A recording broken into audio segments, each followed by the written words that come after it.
पूर्ण परमात्मा पाप कर्म दंड को भी काट सकता है। अभी तक जिस भी संत व महापुरुष से मिले उन्होंने यही बताया कि पाप कर्म फल भोगने से ही समाप्त होगा। वो प्रभु कौन है जो पाप कर्म को काट देता है, वो काल के बंधन से छुड़वा देता है। उसका क्या नाम है, पूजा की विधि क्या है?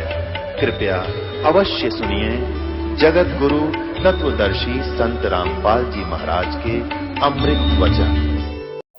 इन पांचों मिल जीव अटकाए, युगन युगन हम आन छुटाए। इन पांचों ने तुम्हें यहाँ फंसा रखा मिलकर, और हम युगों युगों में आते हैं। और आपको जो हमारी बात पर विश्वास कर लेता है, सत भक्ति करता है, आपको काल के जाल से छुटवा ले जाते हैं। बंदी छोड़ हमारा नामम, अजर अमर है अस्थिर ठामम। हमारा बंदी छोड़ नाम है, कबीर जी कहते हैं। बंदी छोड़ हमारा नामम, अजर अमर है अस्थिर ठामम।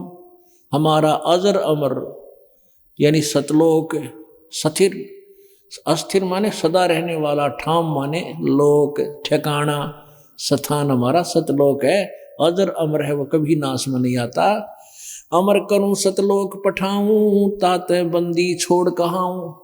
अमर ले जाओ, तुमने पार करूंगा, अमर करूं और सतलोक पहुंचा दूंगा, इसलिए मैं बंदी छोड़ के लाता हूं। काल के बंधन से, कर्म के बंधन को काट के सतलोक ले जाता हूं। पीर पैगंबर कुतुब ओलिया सुर नर मुनि जन ज्ञानी। ओए होए, एक वाणी कितनी प्यारी है, और इसको समझाने के लिए पूरा चैप्टर खोलना पड़ता है आपके समक्ष, तब आपके हृदय में जो चेक सचमुच या तो सारी बिजली पड़ रही है, सारा उल्टा ज्ञान हमें प्राप्त है। पीर पैगंबर कुतुब ओलिया सुर नर मुनि जन ज्ञानी, इत्या को तो रा ना पाया ये जम के बंधे प्राणी। पीर पैगंबर ये संत महर्षि, ये अवतार कहला, पैगंबर माने अवतार, और कुतुब ओलिया और सुर, सुर मानिए देवता ब्रह्मा विष्णु महेश और इनकी अब और अन्य पंचायत 33 करोड़ और है। सुर नर मुनिजन ज्ञानी, जिनको विद्वान पुरुष कहा करते, कहते इनको तो ये मार्ग, यथार्थ भक्ति मार्ग मिला नहीं, क्योंकि नहीं मिला इस कारण से ये काल का ही बंधे रहे। पीर पैगंबर कुतुब ओलिया सुर नर मुनिजन ज्ञानी, इत्या को तो रा ना पाया ये काल के बंधे प्राणी। मुल्ला माया जगमग में बैठी हंसा चुन चुन खाई, ये ज्योत स्वरूपी कहे निरंजन में ही करता बाई। अब शिव पुराण के अंदर ये काल कहता है ब्रह्मा और विष्णु को कि तुमने अपने आप को ईश कैसे मान लिया, तुमने अपने आप को भगवान कैसे मान लिया। मैं महेश्वर हूं, मैं ही सर्वेश्वर हूं, हैं, और मेरे से ऊपर कोई भगवान नहीं। यहां परमात्मा वही कह रहे हैं, ये मुल्ला माया मग में बैठी हंसा चुन चुन खाई, यो ज्योत स्वरूपी कहे निरंजन में ही करता बाई। यू काल को मैं भगवान और भगवान ने कोई ना, सब ने मिसगाइड किए हुए। और उधर तो यहाँ कह रहा है, फिर गीता में कहे भाई और परमात्मा है कोई, उसका मेरे मन ने नहीं पता, किसी और ने पूछ ले, यानी पूछ वो तत्वदर्शी संत कभी आवे जब यो उल्टे ज्ञान से इतना परिपक्व कर देता है कि उसकी मानते नहीं, और ऐसे ये हमें भरमाए बैठा है। मुल्ला माया मग में बैठी हंसा चुन चुन खाई, ये जो स्वरूपी कहे बहा निरंजन में ही करता बाई। एक न करता दो ना करता नौ ठहराए बाई। ये 9 अवतार कहते सारे भगवान। और 10वां भी धुंधर में मिलसी सत कबीर दुहाई। अब 9 अवतार तो आ चुके हैं, 10वां और आवेगा नीकलंग नाम से कलयुग के लास्ट में। और इन कृतघ्नी प्राणी इतने निकम्मे हो जाएंगे लास्ट में, ये किसी के नहीं मानेंगे, फिर इनको काटेगा तलवारें थे। जैसे परशुराम ने क्षत्रिय आके काटे थे, ये इतने जालिम हो जाते हैं, ना दया रहती, ना धर्म रहती, ना राजनेता अच्छे रहते, राजा लोग भी इतने नीच हो जाते हैं, उन आगा पीछा कुछ नहीं दिखता, केवल पैसा पैसा दिखाई देता। फिर ये ज्ञान नहीं समझते, फिर इनका तरीका यू काल दूसरा अपनाता है, इन अवतारों को भेज देता है और फिर इनको कति जैसे अड़ंगा काटा करे ना किसान अपने खेत में, तो ऐसे काटे जाते हैं, इनको कति कत्लेआम किए जाएंगे। जब ये टकेंगे, ये समाप्त हो जाएंगे, फिर दोबारा अच्छी वर्षा होगी, उपजाऊ जमीन हो जाएगी, सारे वन ही वन हो जाएगा, फिर पुण्यात्माओं का जन्म प्रारंभ होगा, ये सतयुग फिर प्रारंभ होगा। तो ऐसे क्या बताया है, वो 10वां अवतार भी आवेगा, वो भगवान कब आवेगा, ऐसे कत्लेआम करेगा और वो 10वां अवतार भगवान होगा। परमात्मा कहते यहाँ का ईशे तक काम, ईशे यहाँ के राम।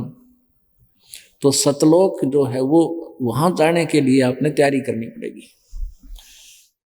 अब क्या बताते हैं, 88 दीप मुनीश्वर बंधे मुल्ला डोरी,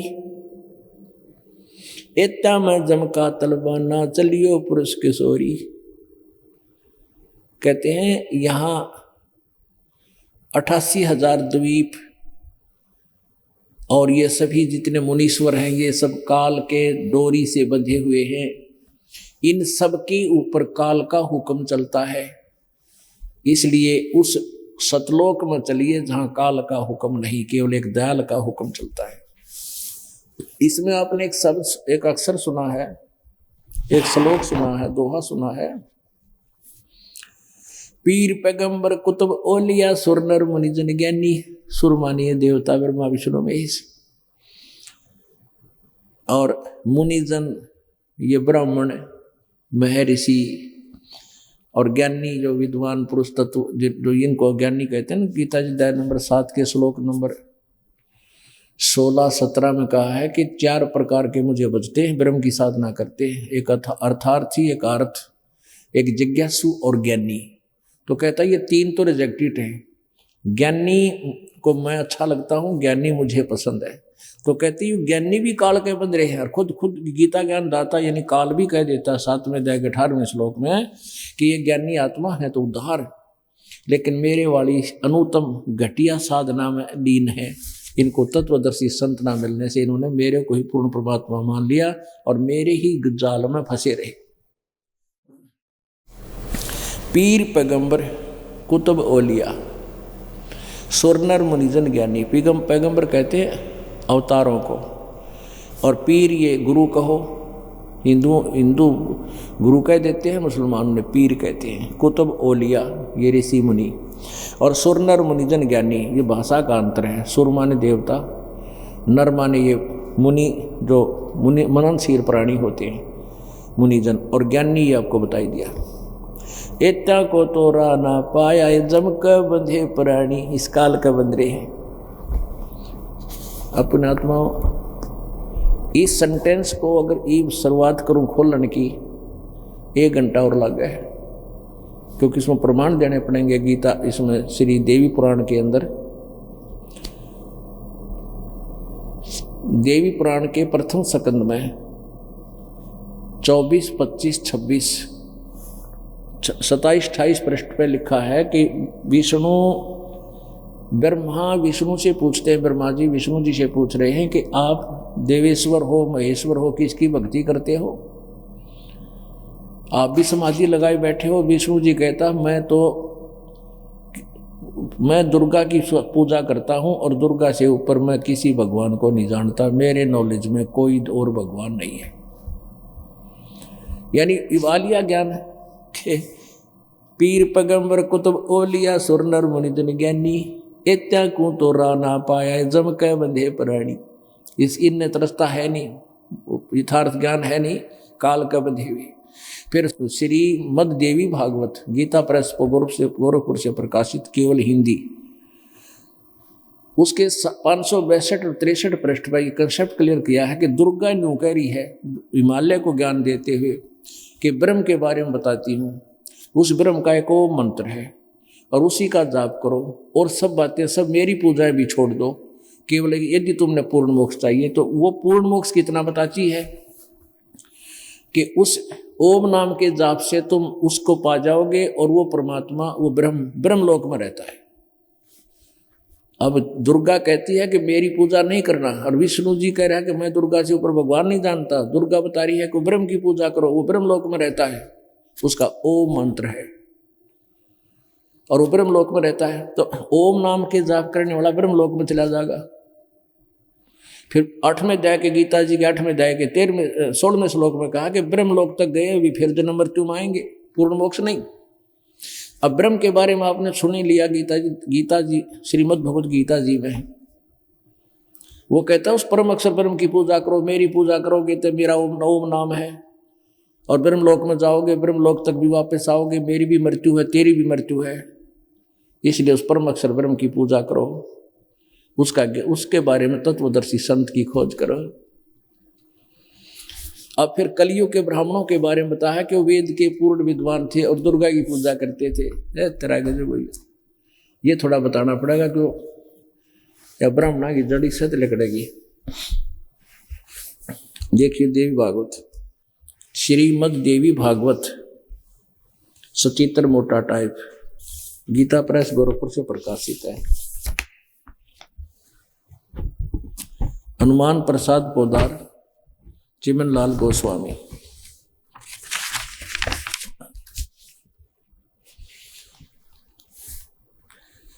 ये संपादक थे। अप्रकाशक मुद्रक है, गीता प्रेस गोरखपुर, गोविंद भवन कार्यालय कोलकाता का संस्थान। ये इनके फैक्स और फोन नंबर है।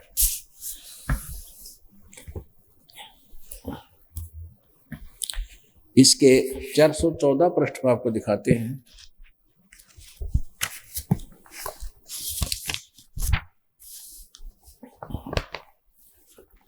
छठा स्कंद 414 पृष्ठ पे, जन्मे जय ने पूछा महाभाग किस युग में कैसा धर्म का स्वरूप है, इस संपूर्ण विषय को विशेष रूप से बताने की कृपा कीजिए। व्यास जी बोले, राजन, यह निश्चय है कि सतयुग में ब्राह्मण वेद के पूर्ण विद्वान थे। उनके द्वारा निरंतर भगवती जगदम्बा की आराधना होती थी। और भगवती ने कहा ब्रह्म की पूजा करो, मेरी करो मत।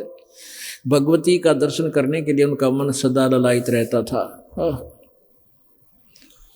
प्रत्येक गांव में शक्ति मंदिर का उद्घाटन हो, इस विषय की उनके मन में बड़ी उत्सुकता थी। इस तरह ये मंदिरा के लठी ननगाड़ रखे हैं, गढ़वाए हैं बामणा ने, सतयुक्त लग रहे हैं ये इस काम पर है। और वेद में कितने दुर्गा का पूजा का कितने नामों निशान नहीं। और ये लोग वेद के सतयुग के ब्राह्मण है, निश्चय है। ये व्यास जी कह रहे हैं, writer of the Puran Ved and Gita ji. Rajan, ये निश्चय है कि सतयुग में ब्राह्मण वेद के पूर्ण विद्वान थे और उनके द्वारा निरंतर भगवती जगदम्बा की आराधना होती थी, दुर्गा की पूजा करते थे। बता, ये टट्टू वेद जाने थे। और देखो यहीं पर धर्म की यह सती थी त्रेता में रही, परंतु कुछ ह्रास हो गया। सतयुग की जो सती थी वह द्वापर में विशेष रूप से कम होगी। राजन, इन प्राचीन युगों में जो राक्षस समझे जाते थे वे कलयुग में ब्राह्मण माने जाते हैं। ले भाई, अब रखा निचोड़िया और काट दी कि आज जो ब्राह्मण हैं कलयुग में जो परमात्मा कबीर जी का विरोध करते थे, उन्होंने किसे जुल्म किए हैं उनका इतिहास सुनाते रहेंगे आपको। परमात्मा ने जो के साथ जो इन ब्राह्मणों ने, यानी ब्राह्मण मीन ये जो उस वर्ग में, उस वर्ण में जो व्यक्ति पंडिताई नहीं करता वो ब्राह्मण, वो उनकी उस कैटेगरी में नहीं आता। ये ब्राह्मण वो है जो गुरु पद पर होते हैं। ये जो ऋषि हैं जो आजकल गुरु बने फिर रहे हैं, टेलीविजन आप आते, ये सारे ब्राह्मण कहलाते हैं। लेकिन ब्राह्मण वही होता जो ब्रह्म ने पहचाने, परमात्मा को पहचान ले, वो ब्राह्मण। आप ब्राह्मण होगे, हम ब्राह्मण हैं अब। लेकिन वो ब्राह्मण जो कलयुग के अलग ब्राह्मण हैं, वो नकली, वो कहते हैं कलयुग के ब्राह्मण था जो सतयुग और त्रेता द्वापर में राक्षस होया करते, आज कहते वह ब्राह्मण है। अब जो प्रसंग चल रहा था, पीर पैगंबर कुतुब ओलिया सुर नर मुनि जन ज्ञानी, एत्या को तोरा ना पाया ये काल के बंधे प्राणी। ये जीव हैं, ब्रह्मा विष्णु महेश तक भी जन्म मृत्यु में आते, आप जैसे ही हैं। लेकिन ये पुण्य आत्मा है, कभी परमात्मा कबीर जी के साथ रह के इन्हें बहुत भक्ति की, लेकिन काल के जाल में फंस गए। इन पुण्य आत्माओं को परमात्मा इस काल ने अपना प्रयोग कर लिया, अपने लिए प्रयोग कर लिया और हमारे कंट्रोलर बना के हमें ही दुखदाई कर दिया। ये ऐसे ही अपना उल्लू सीधा करता है। माया आदि निरंजन भाई, अपने जाए अब पे खाई। अब क्या बताते हैं परमेश्वर कबीर जी ने संत गरीबदास जी को ज्ञान दिया। अब ज्ञान परमात्मा की महिमा और काल के जाल को गरीबदास जी अपनी अमृतवाणी में समझा रहे हैं। माया आदि निरंजन भाई, अपने जाए अप खाई। ब्रह्मा दुर्गा और काल कहते हैं ये अप पैदा करे हैं और काल इन खावे है, अपने जाए अप खावे। अब देखो परमात्मा की वाणी कितनी निर्मल है। शिखर सुन में धर्म अन्यायी, जिन शक्ति डायन मैल पठाई। अब काल तो ऊपर रहता है, दुर्गा को यहाँ कंट्रोलर बना दिया कि तू मेरे इस काल के जाल में संभाल के रख, और खबरदार दे किसी को कुछ बता दिया। अब ये अपने कर्मा था फंसगी, ये काल के अंतर्गत होगी हैं, और फिर इससे ये हमारी उत्पत्ति होगी, इसकी मोह ममता हमारे में होगी, और काल खावे है या खड़ी खड़ी देखती रह जाती है, रोती रहती है बाद में। लेकिन अब दोनों ही हमारी दुर्गति के ये कारण बताए जाते हैं। शिखर सोन में धर्म अन्यायी, धर्म अन्यायी है, ये देख ले। यो धर्म का राज करनिया भी परमात्मा का यो अन्यायी है। नाम नाम धर्म राज है, नाम नाम न्यायाधीश है, लेकिन ये पूरा अन्यायी है। शिखर सुन्न में यानी आकाश की टॉप मोस्ट प्लेस पे शिखर सुन्न में यो धर्म अन्यायी, यो ज्योत निरंजन, यो धर्मराज कहलाता है अपने आप को। जैसे एक तो chief justice of India, supreme court का चीफ जस्टिस होता है, और राष्ट्रपति भी हमारा चीफ जस्टिसों का भी चीफ जस्टिस है, इनके ऊपर भी ओवरऑल कंट्रोलर है। ऐसे वो काल अलग से अपने आप को भी वो चीफ जस्टिस मानता है, धर्मराज कहता है, और एक अपना नौकर धर्मराज इसने अलग से छोड़ा हुआ है।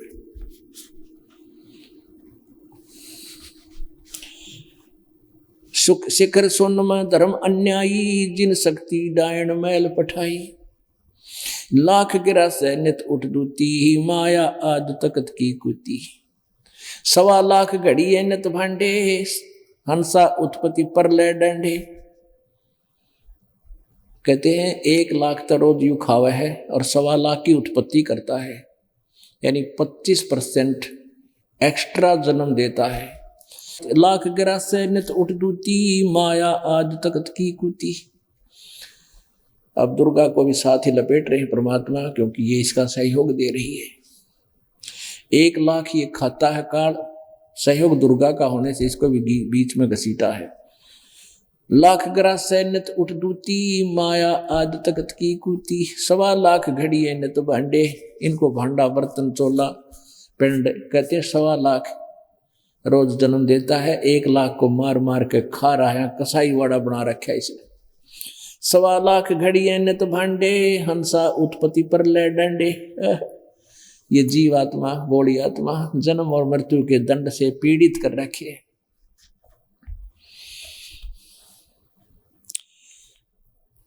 ये तीनों चेला बटपारी, सिरजे पुरुषा सिरजी नारी। खोखापुर में जीव बुलाए, स्वपन विष्ट बैकुंठ बनाए। इस खोखापुर, ये खोखापुर खाली यानी बेकार लोक है, और इसमें ये स्वपन सा बना रखा है बैकुंठ। स्वपन की तरह वहां कुछ दिन वहां रहे, फिर 84 लाख योनियों में, फिर पुण्य हो गए तो गए, ना तो ना भी जान पाए। ये है अरहट का कुआ लोई, या गड़ बंजा है सब कोई। जन्म मृत्यु जन्म मृत्यु जन्म मृत्यु, रहट का कुआ। नीचे से पानी उठाओ, ऊपर बाल्टी खाली करके आओ, फिर भर ले जाओ। ये देखिएगा अरहट का कुआ। ये अरहट का कुआ एक रहट का कुआ होता था, हमने देखे हैं, ये आपने तो नहीं देखे होंगे बच्चा ने। ये नीचे कुआ है, ये जल है नीचे, और ये बाल्टियां हैं। ये एक चैन के ऊपर बाल्टी इसको जोड़ रखी है, इनको वेल्ड कर रखा है, और ये एक चक्कर है, व्हील है, पुली है। इसको आगे से एक कोल्लू की तरह, जैसे कोल्लू चलता है से बैलों से चलाया जाता था। तो ये पुली घूमती, नीचे साथ में इसका बाल्टियां नीचे से घूमती हैं। नीचे ये कुआं है, इसकी एलिवेशन दिखा रखी है साइड से काट कर समझो। ये जल भरा हुआ यहाँ तक। तो ये बाल्टी जब ये पुली घूमती है, ये बाल्टियां नीचे आती हैं, खाली यहाँ से भरती हैं, यहाँ भर के ऊपर चली जाती हैं, ये नीचे खाली होती हैं और फिर ये पानी यहाँ से खेतों में चला जाता है, सिंचाई करते थे। तो कहते हैं जो पुण्य तुमने किए ये ऊपर खाली करे, फिर खाली बाल्टी नीचे आई, फिर कर्म किए, फिर ऊपर गए, फिर मृत्यु होगी, फिर पुण्य पाप किए, पुण्य स्वर्ग में, पाप नरक में, खत खाली करे, फिर वापस आए, फिर गए। यानी जन्म मृत्यु का यू रेट कैसा कुआं तुम्हारे चल रहा है। ये अरहट का कुआं लोई, या गड़बंजा है सब कोई, कीड़ी कुंजर और अवतारा। ये चीटी कीड़ी और ये हाथी और ये महेश विष्णु और ब्रह्मा रूपी अवतार। ब्रह्मा विष्णु कीड़ी कुंजर और अवतारा, हरहट डोर बंधे कई बारा। इनकी भी कई बार जन्म मृत्यु हो लियो, शंखवार। ये फिर ऊपर खाली होगा है, नीचे भर के जहाँ ये फिर दूसरे नए ब्रह्मा विष्णु महेश बन जाते हैं। ये अरहट का कुआं लोई, या गड़बंजा है सब कोई, कीड़ी कुंजर और अवतारा, हरहट डोर बंधे कई बारा। असंख्य बार जन्म और मृत्यु आप जी के हो लिए।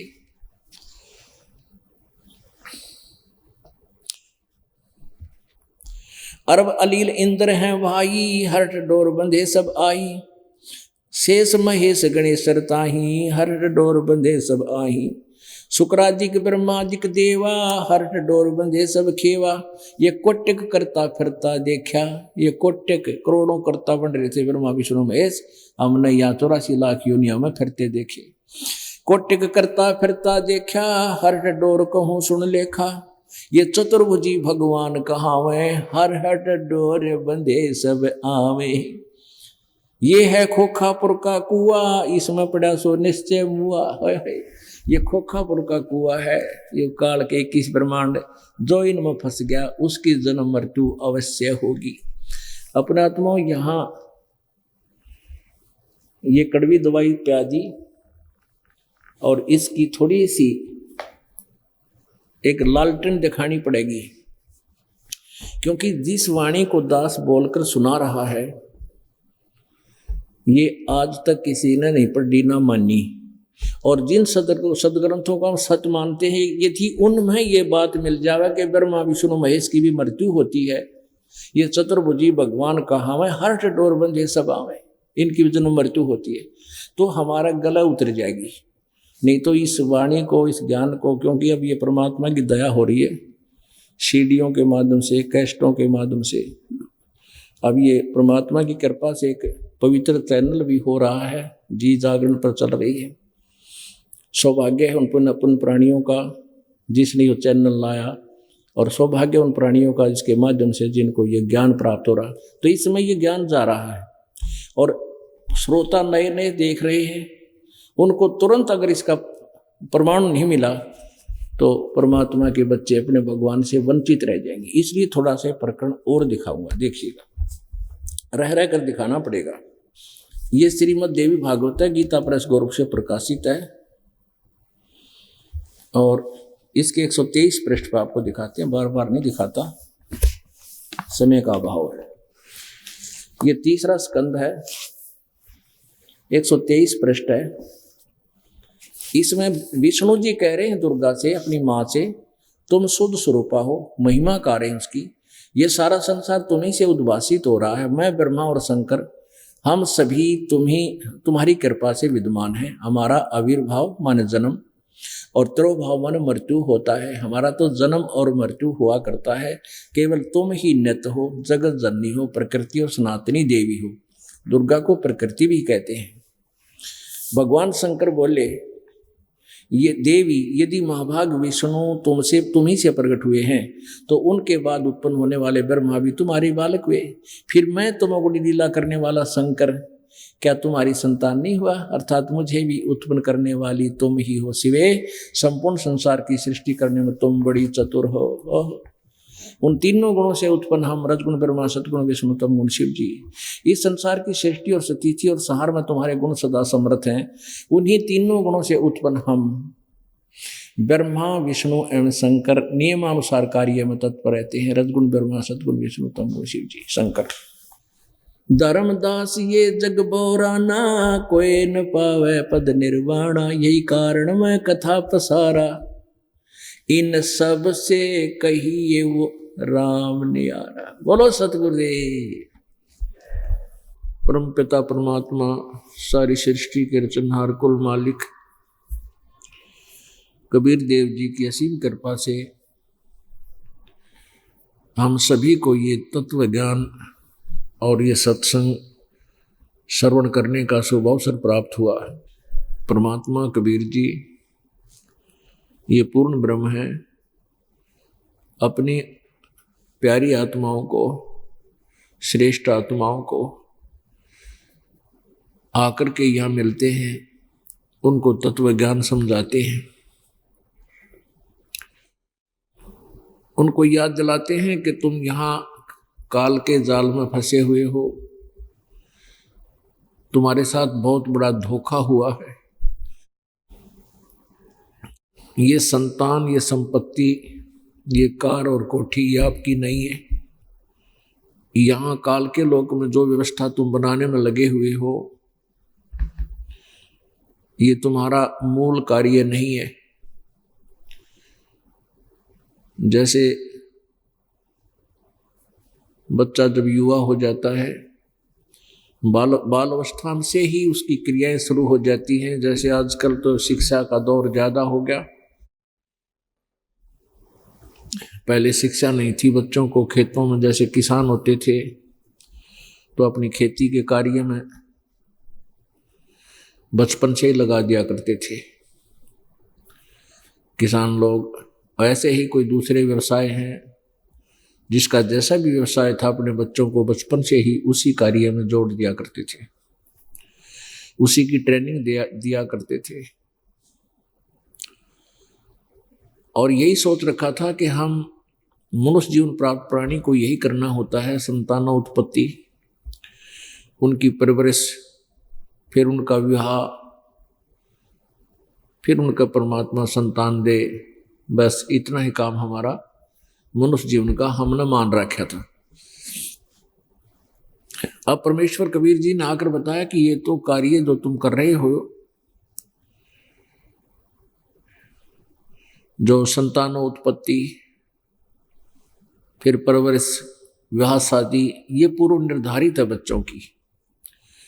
और आप जी का जो कर्तव्य कर्म है वो अवश्य करना चाहिए, लेकिन एक मूल कार्य और है जिसको तुम भूल गए हो। वो मूल कार्य कौन सा है? परमात्मा की भक्ति, पूर्ण परमात्मा की सत्य साधना। उससे हमें लाभ क्या होगा? क्योंकि हम इतने लालची हैं, बगैर किसी लोभ या लालच के हम कोई कार्य नहीं करते। तो हमने ये लोभ लाभ पता चलेगा कि परमात्मा पूर्ण ब्रह्म की सत्य साधना करने से हमारे को सतलोक प्राप्त होगा। वो सतलोक कैसा है? उस सतलोक में हम करेंगे क्या जाके? क्योंकि आज तक हमें उस सतलोक की जानकारी किसी ने नहीं दी। कबीर परमेश्वर ने ही आकर के उस सतलोक सचखंड की जानकारी दी है। उसके बाद ये नकली पंथ बहुत से चल गए जिनको सतलोक के बारे में बिल्कुल ज्ञान नहीं है, लेकिन परमात्मा कबीर जी की वाणी को पढ़कर उसका उल्टा सुल्टा ज्ञान लगाकर उल्ट सुल्ट उसको बना करके अलग से पंथ बना बैठे। वो भी जनता को भ्रमित ही कर रहे हैं। तो उस परमेश्वर ने आकर बताया कि तुम सतलोक में रहा करते थे पहले, तो सतलोक में किस लिए चले? जैसे हम स्वर्ग में जाना चाहा करते थे। स्वर्ग में जाना क्यों चाहते थे? क्योंकि कहते हैं स्वर्ग में बहुत सुख है और वहाँ बहुत अच्छी व्यवस्था है, अच्छा लोक है, वहाँ फलदार वृक्ष हैं, दूधों की नदी बहती हैं। लेकिन अब तत्व ज्ञान जो परमेश्वर कबीर जी ने आके हमें दिया है, उसके आधार से हमें पता चला है कि ये स्वर्ग तो एक ऐसी व्यवस्था है जैसे कोई धनी व्यक्ति, कोई रिच मैन जिसका अच्छा व्यवसाय चल रहा है, वो 20, 30, 50 हजार रुपये उसके लेकर के गर्मी के महीने में हरियाणा, पंजाब, राजस्थान, उत्तर प्रदेश, दिल्ली, मध्य प्रदेश आदि स्टेट्स में, राज्यों में मई और जून में बहुत गर्मी पड़ती है। तो जिनके पास अच्छा पैसा हो, वो पैसे वाला रईस व्यक्ति 50 हजार रुपये लेकर और शिमला, कुल्लू, मनाली चला जावे। वहाँ किसी रेस्टोरेंट में, होटल में कमरा किराए पर ले और वहाँ रहे। उसको वहाँ सारी सुविधाएं मिलेंगी, बने बनाए मकान है, कमरा है, उसमें बेड है, बिस्तर, खाने पीने की सारी व्यवस्था होगी। घंटी बजाते ही उनके पास सब आहार पहुंच जाएगा। लेकिन उसके पैसे खर्च स्वयं के हो रहे हैं और महीना 2 महीना वहां रहेंगे 50 हजार रुपये नुकसान करके, वो वेस्ट करके, फिर अपने कर्म क्षेत्र में आ जाएंगे और अगले वर्ष हो सकता है ऐसा व्यवसाय ना बन पावे, 50 हजार रुपये ना जुगाड़ जोड़ होए, तो फिर उस शिमला और कुल्लू मनाली भी नहीं जा सकता। अब ये स्वर्ग है, ये एक रेस्टोरेंट, होटल समझो। वह भक्ति के धनी व्यक्ति जा सकते हैं और वहाँ उन्हीं के पुण्यों से उनको वहाँ सब सुविधाएं प्राप्त होती है जैसे रेस्टोरेंट में हुआ करती हैं, होटल में होती है। और जिस समय उनकी पूंजी समाप्त हो जाएगी, पुण्य अक्षीण हो जाएंगे, उस स्वर्ग से निकाल दिए जाएंगे। उनको फिर पाप के आधार से नरक डाला जाएगा। नरक के बाद फिर उनको 84 लाख प्राणियों के शरीरों में कष्ट भोगने के लिए पृथ्वी पर फेंक दिया जाएगा। तो परमेश्वर कबीर जी ने हमें बताया कि वो सतलोक ऐसा स्थान है जहां जाने के बाद फिर लौटकर प्राणी संसार में कभी नहीं आते और वहां आपके पुण्य अक्षीण नहीं होते। वहां ऐसी ही सृष्टि है जैसी आप जी यहां देख रहे हो। सतलोक में केवल मानव है, अन्य प्राणी नहीं है। वहां पर बहुत सदाबहार बाग हैं, सदाबहार सब काजू किस्म, सेब, संतरे कभी नष्ट नहीं होते, कभी सूखा नहीं पड़ता, कभी फलड़ नहीं आती।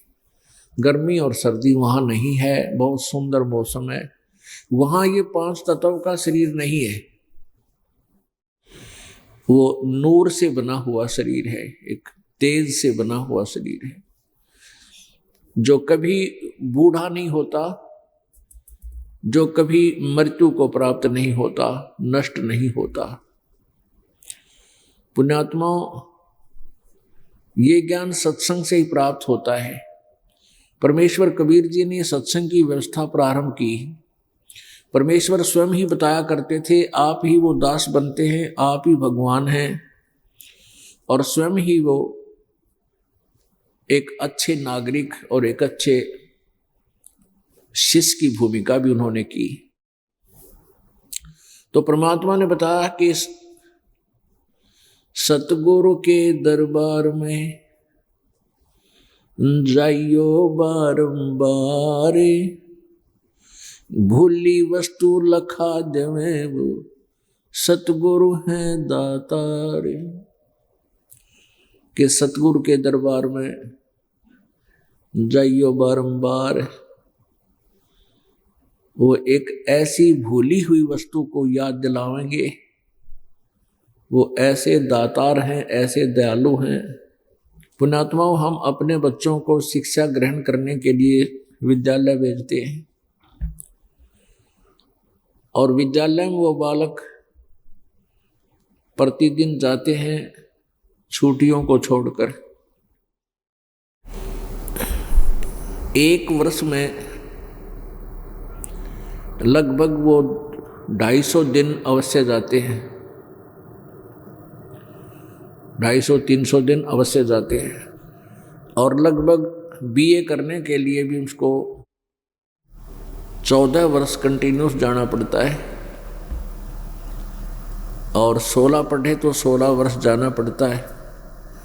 एक आधी बार फेल हो जाए तो और एक्सटेंड हो सकता है वो पीरियड। तो उसके बाद इतना पैसा, इतना समय लगाकर वो बच्चा केवल एक पेट भरने की व्यवस्था को सुचारू कर पाने में सफल होता है। पुण्यात्माओं, हम इस प्रोसीजर से परिचित हैं बच्चों को पढ़ाने वाले से कि इसी प्रकार होता है, और ऐसे ही इनको आगे चलकर सुविधा प्राप्त होती है। जिसमें हम इस परमात्मा के विधान से परिचित हो जाएंगे कि यहाँ बहुत थोड़ा समय आने में भी आपको बहुत ज़्यादा लाभ होगा, और वो लाभ ऐसा होगा जो आप जी के इस वर्तमान जीवन में भी सहयोगी होगा। क्योंकि पूर्ण परमात्मा की साधना करने से हमें एक और एक्स्ट्रा बेनिफिट यहाँ ये मिलता है कि हमारे भाग्य में कोई कष्ट है, दुख है, उस पाप कर्म के दंड को पूर्ण परमात्मा कबीर जी समाप्त कर देता है, नाश कर देता है। वो पाप हमें हानि नहीं करता। दूसरी हमें ये एक और सुविधा मिलती है कि यदि हमारे भाग्य में कोई अच्छी वस्तु नहीं है जिसकी हमें आवश्यकता है इस जीवन में, तो कबीर परमेश्वर आपके वो भाग्य में वो भी लिख देता है। जैसे हम श्री ब्रह्मा जी, श्री विष्णु जी, श्री शिव जी, रजगुण ब्रह्मा जी, सदगुण विष्णु जी, तमगुण शिव जी, इनकी पूजाएं हम करते थे तो हमें केवल किया हुआ कर्म ही मिलता है। इसी प्रकार ब्रह्म, जो ब्रह्मा विष्णु महेश के पिता हैं, 21 ब्रह्मांड का ये प्रभु है, इसे ज्योति निरंजन और काल भी कहते हैं। इसकी साधना से और इनके पुत्र ब्रह्मा विष्णु महेश की साधना से हमें केवल वर्क डन ही मिलता है। जैसा करेंगे वैसा ही मिलेगा। इसमें दोनों ही हमारे अकाउंट खुले रहते हैं, पुण्य के भी और पाप के भी। पुण्य और पाप ये दोनों ही हमारे जो अलग अलग खाते चलते हैं, अकाउंट चलते हैं। जितने कोई पुण्य आपके स्वाभाविक होते हैं या विशेष रूप से करते हैं, उन दोनों अंकित हो जाते हैं, वो लिख दिए जाते हैं, डिपॉजिट हो जाते हैं।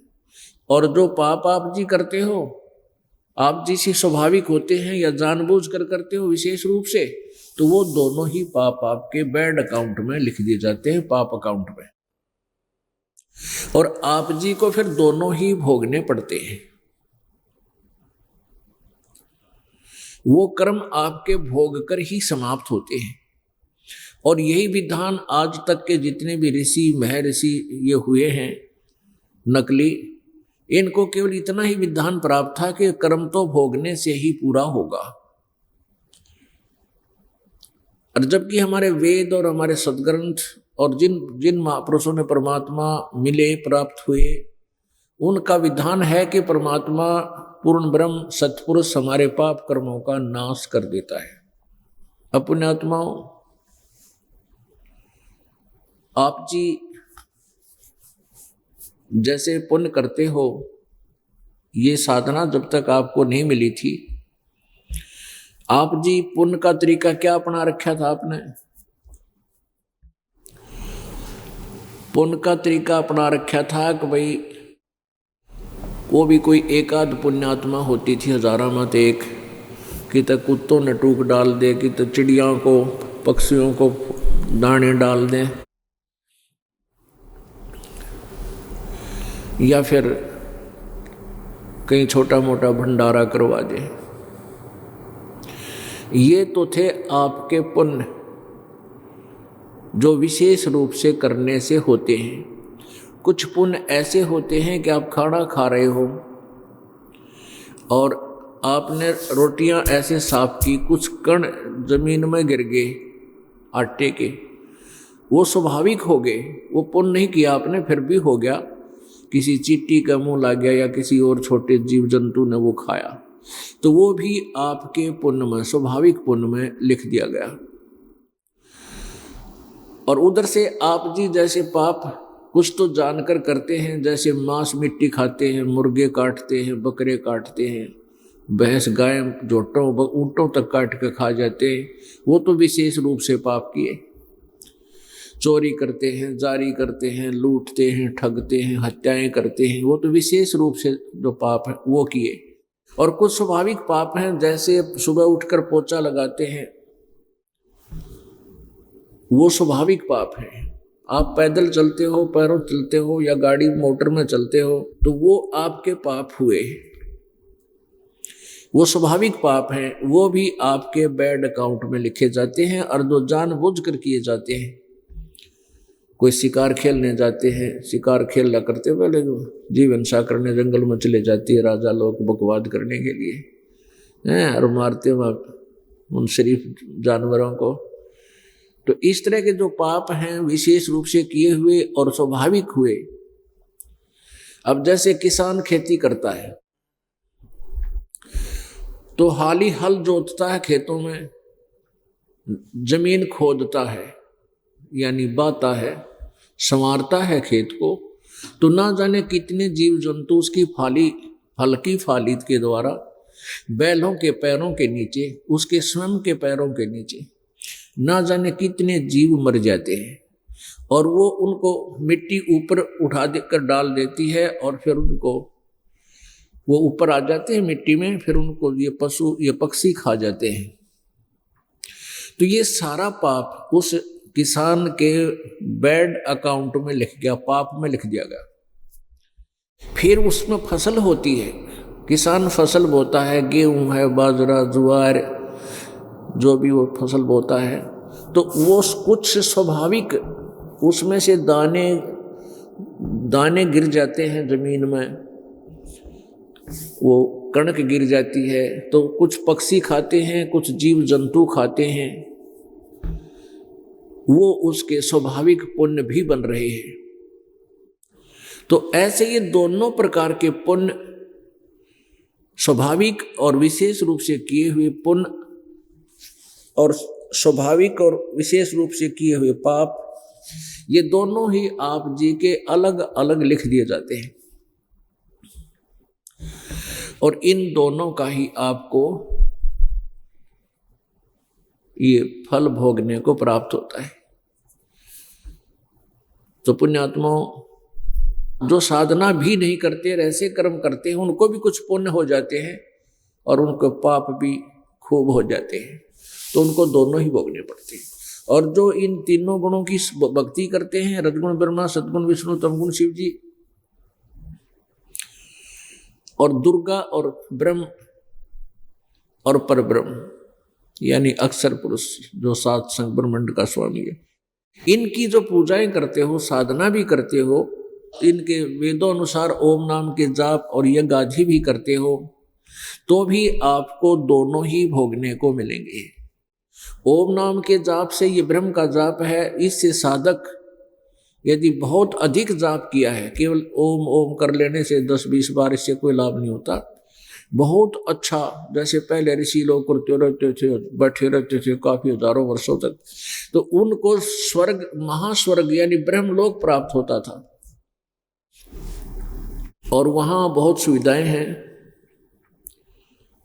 लेकिन पुण्य और भक्ति अपनी ही नष्ट होती है, तब वहां सुविधाएं प्राप्त होती हैं। उसके बाद फिर नरक भी जाना होता है, और उसके पश्चात फिर ये 84 लाख योनियां भी आपने भोगनी पड़ती हैं। इसका थोड़ा सा एक एग्जाम्पल दिखाते हैं।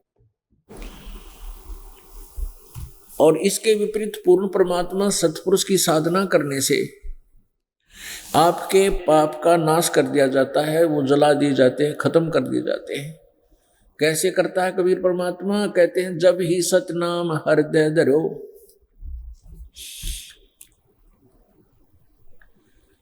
कबीर परमेश्वर जी यानी पूर्ण ब्रह्म की साधना से, कबीर जी की साधना से जो सतमंत्र ये दास आपको देगा, यथार्थ मंत्र जो आपको दिए जाएंगे, मर्यादा में रहते हुए तुम साधना करते रहोगे। तो क्या बताया है, जब ही सतनाम हृदय धरो भयो पाप को नासे, जैसे चिंगारी अग्नि की भाई पड़े पुराने घास। जैसे हजारों मन, हजारों टन कोई सूखा घास पड़ा हो किसी एक क्षेत्र में, तो उसने बहुत ज्यादा क्षेत्र को कवर कर रखा है, और उसमें एक माचिस की सीख जला के उसमें लगा दे तिल्ली, तो वो सारे घास को जला कर राख कर देगी, और वो थोड़ा सा बन जाएगा जो पूरा, और फिर चलेंगी तेज हवाएं, उसको इधर उधर फेंक फांक कर वहां से कति क्लियर कर देंगे। तो ऐसे ही परमात्मा कबीर जी के सच्चे नाम तय आप जी के वो संचित कर्म और इंक्लूडिंग ये प्रारब्ध कर्म, ये सभी नष्ट हो जाते हैं, और साथ में क्रियावान कर्म भी प्रतिदिन नष्ट होते हैं जो पाप हैं। कर्मों को तीन भागों में विभाजित किया गया है। एक तो संचित कर्म जो जन्म जन्मांतर के आपके इकट्ठे हो चुके हैं। दूसरा प्रारब्ध कर्म। प्रारब्ध कर्म उन संचित कर्मों में एवरेज लेकर के जब पुण्य, जिसके पुण्य ज्यादा है कुछ और पाप कम है, तो उनको पुण्य ज्यादा मिला दिए उनके जीवन में, और पाप कम यानी दुख कम सुख ज्यादा है उनको इस मनुष्य जीवन में। तो वो जो पहले लिख दिया जो प्रारब्ध, वो प्रारब्ध कर्म है, आपको वो भोगना ही पड़ेगा जब तक आप परमेश्वर कबीर भगवान की साधना पूर्ण संत से लेकर नहीं करते। और तीसरा जो है क्रियावान कर्म है जो वर्तमान में आप मनुष्य जीवन में कर रहे हो। तो जैसा कि आपको बताया कि प्रतिदिन जैसे पोछा लगाते हैं, झाड़ू लगाते हैं, और अपने कार्यवश इधर उधर हम घूमते फिरते हैं, इनमें भी पाप होते हैं। तो ये क्रियावान कर्म है या जानबूझ के करते हैं। तो जब यथार्थ ज्ञान हो जाएगा, परम संत आपको मिल जाएगा, तो आप जानबूझ कर पाप नहीं कर सकते, और करते हो तो फिर आपकी भक्ति नष्ट हो जाती है और भक्ति आपकी चलेगी नहीं। अनजाने में पाप कौन से होते हैं? जैसे अनजाने में भी बहुत पाप होते हैं, ना किए हुए पाप, स्वाभाविक पाप भी बहुत होते हैं। और आपके पास जो मंत्र आपको दिया हुआ है, मर्यादा में रहकर आप करोगे तो प्रतिदिन के आपके किए हुए क्रियावान कर्म भी आपके डेली नष्ट होते रहेंगे। जैसे ये कपड़ा मैला हो गया, प्रतिदिन पहनते हैं, स्वाभाविक है, तो इनको प्रतिदिन धो लेवे साबुन और जल से, तो वो मैल डेली साफ हो जाएगा। इस प्रकार ये मंत्र, ये सुविधाएं आपको भक्ति, सुबह के नित्यनेम, रमैणी, आरती और मंत्र दे रखे हैं जाप करने के, ये प्रतिदिन, और ये धर्म, दान, हाथ से सेवा, यहाँ आते हो सेवा करें, तो ये सब कर्म, इन साधनों से आपके ये क्रियावान कर्म प्रतिदिन नष्ट होते रहेंगे। और साथ में जो संचित कर्म है वो उस सतनाम और सारनाम के सिमरण से नष्ट हो जाएंगे। पुण्यात्माओं, यदि क्या इन अभी तक जितने भी संत ऋषि महर्षि ये नकली हुए हैं, इन्होंने यही बताया है कि किए हुए कर्म तो भोगने ही पड़ते हैं, पाप नाश नहीं होते, कर्म तो भोगने से ही समाप्त होता है। पुण्यात्माओं, यदि कर्म भोगणते समाप्त हुआ तो कभी भी नंबर नहीं आवा हमारा सतलोक जान का, कभी भी हमारा टर्न नहीं आ सकता। तो परमात्मा कबीर जी के पास एक ऐसा मंत्र है जो आपके पापों का नाश कर देगा और पुण्य ज्यों के त्यों रह जाएंगे। जैसे आजकल एक दवाई खोज कर ली है, औषधि खोज कर ली है वैज्ञानिकों ने, फसल में डालते हैं, फसल में खरपतवार उत्पन्न हो जाता है, उसमें दवाई डाल देते हैं, मेडिसिन, वो घास को फूंक देती है, फसल ज्यों की त्यों रह जाती है, स्वस्थ रह जाती है। वैसे वो मटेरियल, वो केमिकल्स, वो साल्ट पहले ही था, विद्यमान परमात्मा ने दे रखा था, लेकिन उसकी खोज नहीं हो पाई थी। अब उसकी खोज होगी, तो लाभ मिल गया। तो ऐसे ही ये सत मंत्र परमात्मा ने पहले ही हमें दे रखा था, सदग्रंथों में लिखा था, लेकिन ये संत ऋषि महर्षि ये नकली इसको खोज नहीं सके। अब इसकी खोज होगी है तो इसका लाभ उठाना चाहिए। आपके पुण्य बच जाएंगे, पाप नष्ट हो जाएंगे, इस साधना से जो दास बताता है। तो अभी तक हम भ्रमित कर रखे थे, जिनको ऋषि महर्षि माना करते थे, उनको कति ज्ञान नहीं था भक्ति के बारे में, ना वो वेदों से परिचित थे। उसके लिए आपको थोड़ा सा उदाहरण देते हैं, आपको दिखाते हैं देवताओं के गुरु बृहस्पति जी के ज्ञान की झलक, उसके विचार, और फिर दिखाते हैं राक्षसों के गुरु शुक्राचार्य के विचार। कहते हैं जो सौदागर सौदा करते हैं तो वो एक बोरी में परखी मार के, एक लोहे की गोल गोल सी हुआ कर 6 इंच 7-8 इंच लंबी गोल गोल, उसको ऐसे नुकीली सी उस बोरी में घुसो देते हैं, फिर निकाल लेते हैं। तो उसमें वो बोरी के अंदर से जो सामान है, कणक है, गेहूं है, बूरा है या कुछ भी है, वो कुछ बाहर आ जाती है उसके साथ। तो उससे देख करके वो सौदा कर लेते हैं कि इस बोरी में ये माल है। सारी बोरी खोलने की बजाय वो इतना ही देख लेते हैं। तो आप जी को देवताओं के गुरु बृहस्पति जी का ही ज्ञान सुना देंगे तो इससे सिद्ध है कि सभी देवता उसी से ज्ञान प्राप्त है और उनको इतना ही नॉलेज है। इसी प्रकार ये राक्षसों के जो गुरु थे शुक्राचार्य, पुण्यात्माओं, ये राक्षस से कोई अलग नहीं थे, ये वही व्यक्ति थे जो अच्छी आत्माएं थी, पहले भक्ति करते थे, वेदों अनुसार जैसा भी ज्ञान इनको प्राप्त था। फिर कुछ एक ऐसे थे जो मर्यादा नहीं रखते थे, साधना भी करते थे, फिर गुटी सूटी भी लाने लग गए, ये देव दारू बना ली ने और मांस भी खाने लग गए। तो दूसरे जो व्यक्ति थे जो मर्यादा में रहकर साधना करते थे, अच्छी आत्मा, वो उनसे नफरत करने लगे। तो वो उनको असर अपने क्रियाओं में, अपने सत्संग में आने से उनको मना करने लगे। तो वो जो साधना भी करते थे, साथ में बुराइयां भी करते रहे, तो वो ईर्ष्या करने लग गए उनसे कि ये हमें अछूत समझते हैं। उन अच्छी आत्माओं को वो जो शराबी कुआबी और भक्ति भी करते थे वो दुखी करने लग गए। इस प्रकार उनको राक्षस की संज्ञा दे दी गई। बाकी वो साधना फिर भी करते रहे। उन साधनाओं से जो बुराइयां भी करते हैं और भक्ति भी करते हैं वो यूजलेस होती है, फिर भी वो बात नहीं आते हैं, क्योंकि ज्ञान ना होने से ये प्राणी अपनी मनमुखी साधनाएं ज्यादा करता है, मनमुखी क्रियाएं करता है। जैसे कोई नाम ले रखा किसी भक्त ने और जिसकी बुराई ना छूटती तो वो कोई ना कोई बहाना ढूंढ ही लेता है। जैसे एक समय ये दास एक गुराना गांव में सत्संग कर रहे थे, बाहर खेतों में उनका सड़क के ऊपर मकान, वहां हम पाठ कर रहे थे। वहां एक भगत आ गया व्यक्ति, कोई गोहाना से एक किसी संत से नाम ले रखा था उसने देखा यहाँ सत्संग हो रहा है, वो भी आ गया, फिर प्रश्न उत्तर करने लग गया। उसने बताया कि मैं ऐसे ऐसे एक भरथू सा नाम का कोई संत था नकली, उससे उपदेश ले रखा था। उसके बारे में इस दास को पता था कि वो स्वयं भी हुक्का पीता था और उनके अनुयायी भी हुक्का पीते हैं, वो शराब भी पीता था। तो मैंने उससे कहा कि आपने वहां से नाम ले रखा है? कहाँ जी। फिर मैं, वो तो भाई हुक्का भी पियो है। ने बोला वो तो हुक्का पियो, मैं शराब भी पीता हूँ। मैं, तुम्हारे गुरुजी तो हुक्का पीते थे और जो वह हुक्का पियो हैं और तंबाकू प्रयोग करते हैं, सिगरेट पियो हैं, वो भक्ति नहीं उनकी बनती।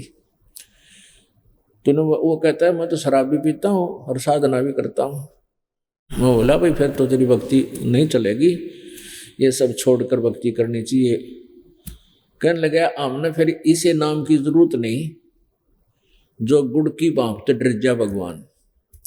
यानी उस नखमी आत्मा ने बुराई छोड़ने की बजाय अपना तरीका ढूंढ रखा कि इसे भगवान की, इसे नाम की हमें और आवश्यकता नहीं, जो गुड़ की भांप से डर जाता है और खराब हो जाता है।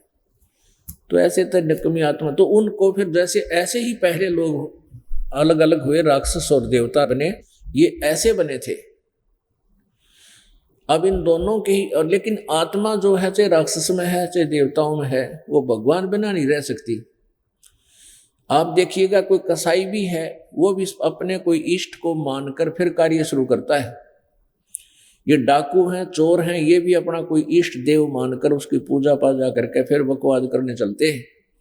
तो पुण्यात्मा वो बकवाद तो बकवाद ही रहती है, वो देवता उनकी मदद नहीं कर पाएंगे ऐसे निकम्या की। बाकी उनकी सोच है कि हम ऐसा कर रहे हैं, कभी दाव लग जाता है उनका तो सोचते हैं आज हमारे देवता ने आज सही दाव लगवा दिया। नहीं, देवता कभी भी ऐसे गंदे काम में सहयोग आपका नहीं देंगे, ये आपकी भूल है।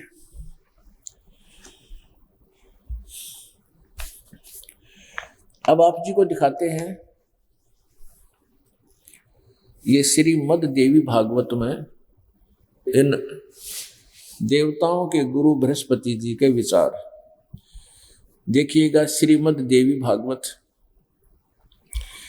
ये वही पवित्र शास्त्र हैं जिनको पवित्र हिंदू धर्म के अनुयायी सत्य मानते हैं और इन्हीं पर आधारित थे श्रीमद् देवी भागवत संक्षिप्त। संपादक हनुमान प्रसाद पोदार, चिमनलाल गोस्वामी। ये कहाँ से प्रकाशित है? प्रकाशक एवं मुद्रक गीता प्रेस गोरखपुर, गोविंद भवन कार्यालय, कोलकाता का संस्थान। ये इनके फोन और फैक्स नंबर है, यहां देखिएगा।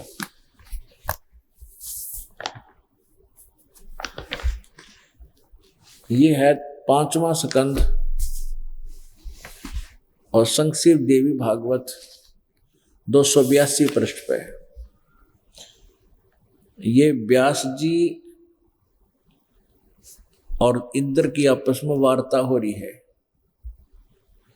व्यास जी कहते हैं, व्यास जी कौन हैं? ये राइटर हैं, लेखक हैं पुराणों के, वेदों के और श्रीमद् भगवत गीता जी के। ये व्यास जी कौन हैं?